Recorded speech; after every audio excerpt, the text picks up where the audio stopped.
اعوذ باللہ من الشیطان الرجیم، بسم اللہ الرحمن الرحیم۔ ناظرین، آج ربی صاحب سے بہت اہم سوال پوچھنا ہے۔ اللہ تعالیٰ کے بعد دنیا میں دو قسم کے لیڈر ہم دیکھتے ہیں۔ ایک سیاسی لیڈر ہیں، دنیا دار ہیں۔ ایک دین کے، اللہ کے دین کے معاملے میں بھی لیڈر ہوتے ہیں، خلفاء ہوں یا نبی ہوں۔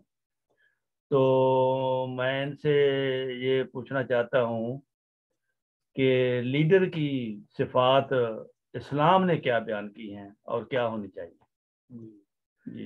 جی ڈاکٹر صاحب، یہ سب سے پہلے تو ہمارے پیارے آقا حضرت محمد رسول اللہ صلی اللہ علیہ وسلم فرماتے ہیں کہ سید القوم خادم ہو، کہ قوم کا لیڈر، قوم کا سردار جو ہے وہ شخص ہوتا ہے جو قوم کا خادم ہوتا ہے۔ اچھا، پہلے وہ قوم کی خدمت کرتا ہے، لوگوں کی اپنے سے جو اپنے ساتھ جو کام کرنے والے ہوتے ہیں ان کی خدمت پہلے کرتا ہے، یعنی اپنے آپ کو خدمت کے لیے خود پیش کرتا ہے۔ بالکل۔ تو پھر قوم جو ہے اس کے پیچھے پیچھے چلتی ہے۔ ٹھیک ہے۔ سید القوم خادمہم کا مطلب ہی یہ ہے۔ تو اس جو رہنمائی ہے، اس کے پیش نظر ہم دیکھتے ہیں کہ رسول پاک صلی اللہ علیہ وسلم کا مختلف سفروں میں، مختلف غزوات میں، مختلف اوقات میں تجارت کے لیے جاتے تھے، تو وہاں کیسا نمونہ تھا آپ کا؟ تو ایک سفر کے دوران میں یہ واقعہ حدیث میں آتا ہے، بیان ہوا ہے کہ ایک جگہ پر آپ نے پڑاؤ کیا تو صحابہ کی ڈیوٹی لگائی کہ کوئی پانی لائے، کوئی آگ جلائے، کوئی مطلب ہے کہ آٹا لے کے آئے، کوئی آٹا گوندے، کوئی چولہا بنائے۔ تو مختلف ڈیوٹیاں تقسیم ہوئی۔ تو آپ نے دیکھا کہ بھئی میری ڈیوٹی کوئی بھی نہیں انہوں نے لگائی کوئی۔ تو آپ نے سارا کچھ دیکھا، نظر ڈالی، تو لکڑیوں کا نام کسی نے نہیں لیا تھا۔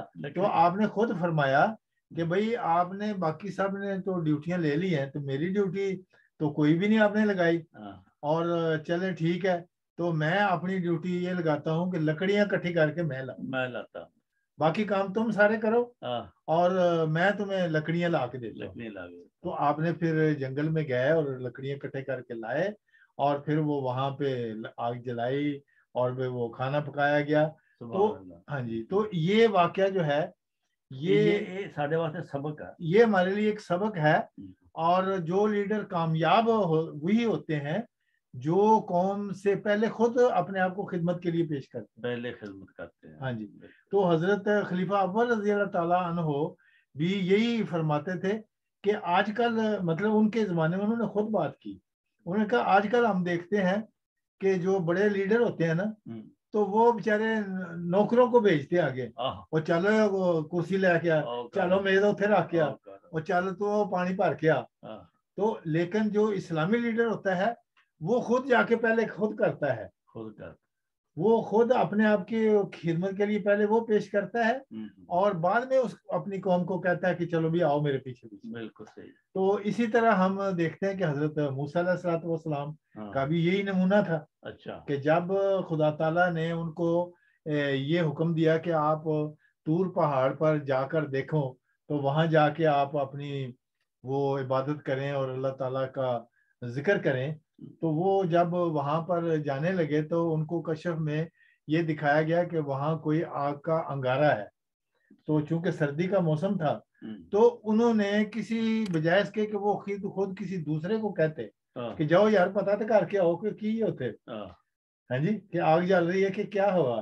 تو آگ کی چونکہ وہاں سردی تھی اس وقت، تو انہوں نے پہاڑ کے اوپر جب جانا تھا، سردی تھی، تو وہ دوسروں کو انہوں نے نہیں کہا، بلکہ انہوں نے کہا کہ بھئی انا آتیکم، کہ میں جاتا ہوں اور لے کے آتا ہوں، میں آگ لے کے آتا ہوں، میں آگ لے کے آتا ہوں تاکہ تم اس کو سیک کر اپنے جسم کو گرم کر سکو۔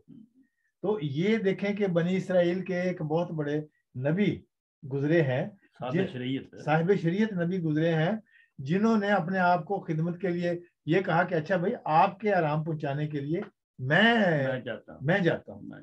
تو ہم جماعت احمدیہ میں اپنا نظر ڈال کے دیکھتے ہیں کہ خدا کے فضل و کرم سے جب بھی کوئی بڑا کام ہونا ہوتا ہے تو ہمارا خدا کا خلیفہ وہاں ہوتا ہے، وہ دعا پہلے کرواتے ہیں اور وہ سب سے آگے ہوتا ہے، سب سے آگے ہوتا ہے اور دعا ہوتی ہے وہاں، دعا وہ ہوتی ہے۔ کرواتا ہے.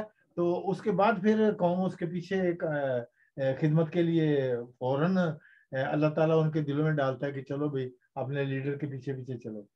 تو مربی صاحب مطلب نئی کوئی مطلب مالی قربانی کا اعلان کرنا ہو تو پھر بھی خلیفہ پہلے چندہ اپنا سب سے پہلے لکھاتا ہے، ہاں جی کہ میرا وعدہ یہ۔ ہاں یہ دیکھیں، یہ جو 7 سالہ جوبلی پر 1999 میں خلیفہ رابع رحم اللہ نے جب بیوت الحمد منصوبے کا اعلان کیا تو وہ غیر از جماعت اخباروں نے بھی وہ خبر دی کہ دیکھو جی جماعت احمدیہ کا خلیفہ جو ہے اس نے 100 غربا کو 100 کوارٹر 100 گھر بنا کر دینے کا وعدہ کیا ہے کہ جماعت اس کا کوارٹر بنائے گی، کیونکہ اللہ تعالیٰ نے ہمیں 100 سال جماعت کی خدمت کی توفیق دی.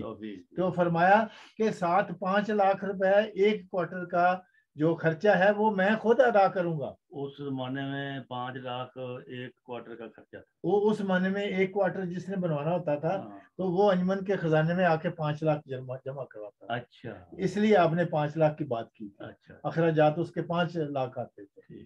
تو اسی طرح ہمارے جتنے مثلا ہمارے جامعہ کے پرنسپل تھے سید میر داؤد احمد صاحب، اللہ تعالیٰ ان کو جنت الفردوس میں جگہ دے، میں ان کا شاگرد ہوں. میں نے بے شمار دفعہ ان کو ایسا کرتے دیکھا ہے کہ مثلا کبھی کوئی وہاں فنکشن ہوتا تھا تو حضرت میر داؤد صاحب سب سے پہلے 5 بجے فرض کریں فنکشن ہے تو وہ 5 بجنے میں 5 منٹ باقی ہوتے وہ پہلے موجود پہلے ہوتے تھے. پھر یہ ہے کہ ایک دفعہ ایسا کہا ہوا کہ خلیفہ ثالث رحم اللہ نے افریقہ کے دورے سے واپس آنا تھا تو سارے طلباء کو کہا کہ یہ فٹ بال کی گراؤنڈ جو ہے اس کو چھڑکاؤ کرنا ہے. تو وہ 1:30 بجے ٹائم دیا یا 1 بجے. اس وقت بہت سخت دھوپ تھی، ہاں گرمی ہوتی ہے، دوپہر کا موسم تھا. تو 1:30 بجے تو سارے لوگ باتیں کر رہے تھے کہ ہو اتنی گرمی ہوگی کیسے کریں گے، پتہ نہیں کوئی آئے گا کہ نہیں. تو میر داؤد صاحب تمام طلباء سے پہلے وہاں میر داؤد صاحب وہاں پہنچے. 1:30 بجے پہنچ گئے. 1:30 بجے وہاں پہنچ گئے. اتنی گرمی. ہاں جی. تو یہ ہمارے جو بہترین لیڈر ہیں یا بہترین اگر کوئی قائد بننا چاہتا ہے اور قوم کا لیڈر بننا چاہتا ہے تو اس کا یہ گر ہے سب سے پہلے کہ وہ خود پہلے اپنے آپ کو پیش کرے، اپنی خدمت اپنے آپ کو پیش کرے. اس کا پھر اثر بھی ہوتا ہے اس کی بات کا. بالکل. یہاں پہ فرینکفرٹ میں جب میں قائد تعلیم القرآن تھا تو ایک اجتماع ہمارا ہوا ڈی برگ میں.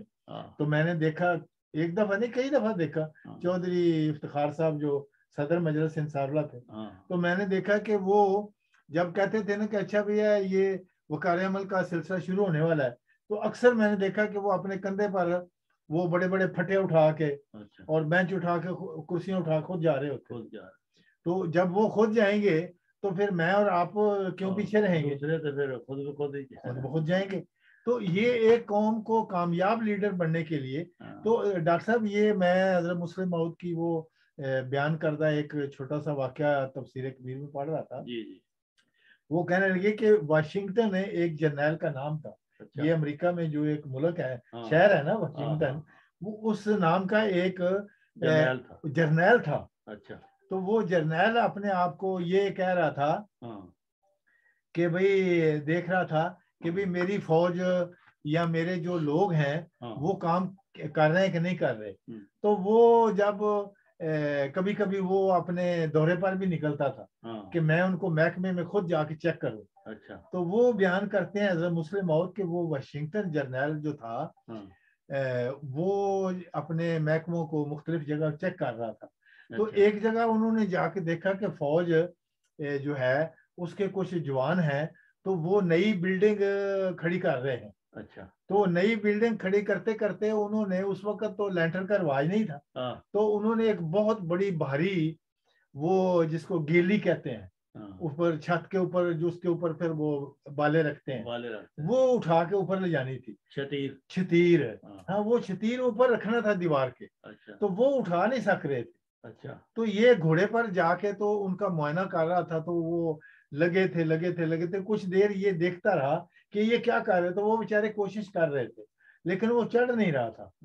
تو وہ پھر گھوڑا اس نے ادھر باندھ دیا تو خود اترا اور اس نے خود اپنا کندھا دیا. اچھا. تو کندھا دیا, آگے سب سے آگے وہ کھڑا ہوا اور اس نے کندھا دیا, اس نے کہا چلو بھی آپ زور لگاؤ, 1 2 3. وہ جب 1 2 3 انہوں نے زور لگایا سب نے مل کے, تو وہ جناب جو وہ لکڑی تھی دیوار کے اوپر گیلی جو چڑھا رہے تھے وہ اوپر چڑھ گئی.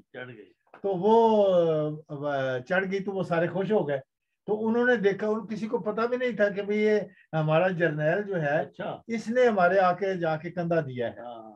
تو حضرت مسلم موعود رضی اللہ تعالیٰ نے فرمایا کہ یہ ایک بہترین قائد کی نشانی ہوتی ہے کہ جب اس کی فوج, اس کے کارندے, اس کے کام کرنے والے خادم جب وہ اپنے کام میں محنت سے لگے ہوئے بھی ہوں, لیکن یہ ان کو اوپر واچ کر رہا ہو کہ یہ محنت کر رہے ہیں, اور کسی وقت اگر وہ کامیاب نہیں ہو پا رہا ہے اپنی کسی کمزوری کی وجہ سے, تو فوراً ان کے ساتھ مل کے وہ پھر کام اوپر چڑھا دے, پھر وہ خود آگے آتا ہے, پھر وہ خدا بھی مدد کے لیے پھر خود آ جاتا ہے. تو وہ فرما رہے ہیں کہ وہ اتنے خوش ہوئے کہ انہوں نے کہا کہ ہم تو بھئی سوچ بھی نہیں سکتے تھے کہ آپ جرنیل ہو کے ہمارے ساتھ یہ لکڑی کو کندھا دے کے آپ اٹھائیں گے. تو یقیناً پھر حضرت مسلم نے فرمایا کہ یہ وہ لوگ ہوتے ہیں جو اپنے آپ کو جرنیل بعد میں سمجھتے ہیں, پہلے وہ اپنے قوم کے خادم ہوتے ہیں. ہاں, تو یہ واقعہ جو ہے وہی لیڈر ہوتا ہے, اصل وہ لیڈر ہوتا ہے. تو یہ ایک کمال ہے. یعنی اگر ہم کہتے ہیں کہ اگر وہ کوئی لیڈر ایسا اسلامی لیڈر ہے یا دنیاوی لیڈر ہے, اگر وہ اپنی قوم کو کامیاب کرنا چاہتا ہے, کسی ملک میں تبدیلی لانا چاہتا ہے, وہ خود, تو وہ سب سے پہلے وہ خود خدمت کے لیے تیار, خود قربانی. اگر وہ دوسروں کو کہتا ہے کہ بھئی آپ تم قربانی کرو, تم پیسے دو اس فنڈ میں, اور خود دیتا نہیں ہے, تو اگر وہ خود پہلے اپنے قربانی پیش کر دیتا تو دنیا پھر خود اس کے پیچھے چل. بالکل بالکل. تو یہ ایک نسخہ ہے جو ہمیں ہمارے پیارے آقا حضرت محمد مصطفیٰ صلی اللہ علیہ وسلم کی اس حدیث کے پیش نظر ہماری رہنمائی ہوئی. اور آپ نے ساتھ ہی یہ بھی فرمایا کہ القاسب و حبیب اللہ ہے کہ جو ہاتھ سے کام کرنے والے لوگ ہیں وہ خدا تعالیٰ سے کا پیارا ہوتا ہے, خدا سے پیار کرتا ہے. تو جس کو خدا پیار کرتا ہو اس کی مدد تو خود ہوتی ہے پھر, تو وہ خود اس کو کامیابیاں دیتا ہے. تو اس لیے آپ جہاں بھی آپ دیکھتے ہیں تو جماعت احمدیہ خدا کے فضل سے, کیونکہ وہ ان کا ایک خلیفہ ہوتا ہے, خلیفہ پہلے دعا کرواتا ہے, پھر اسی خدمت کے لیے خود بھی اپنے آپ کو پیش کر رہا ہوتا ہے, تو یقیناً اللہ تعالیٰ بھی کی مدد نصرت ہمیں ساتھ آتی ہے.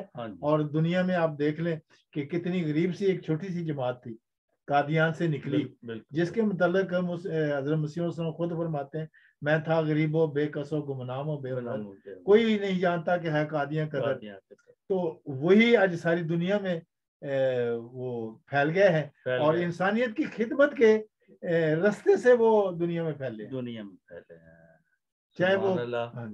ناظرین, آپ نے کیسی رہنما اصول سنا ہے کہ حضرت رسول کریم صلی اللہ علیہ وسلم نے صحیح لیڈر بننے کے لیے کون سی صفات چاہیے وہ آپ کو بتائی ہیں. اللہ تعالیٰ ہمیں ان سنہری اصولوں کو اپنانے کی توفیق دے.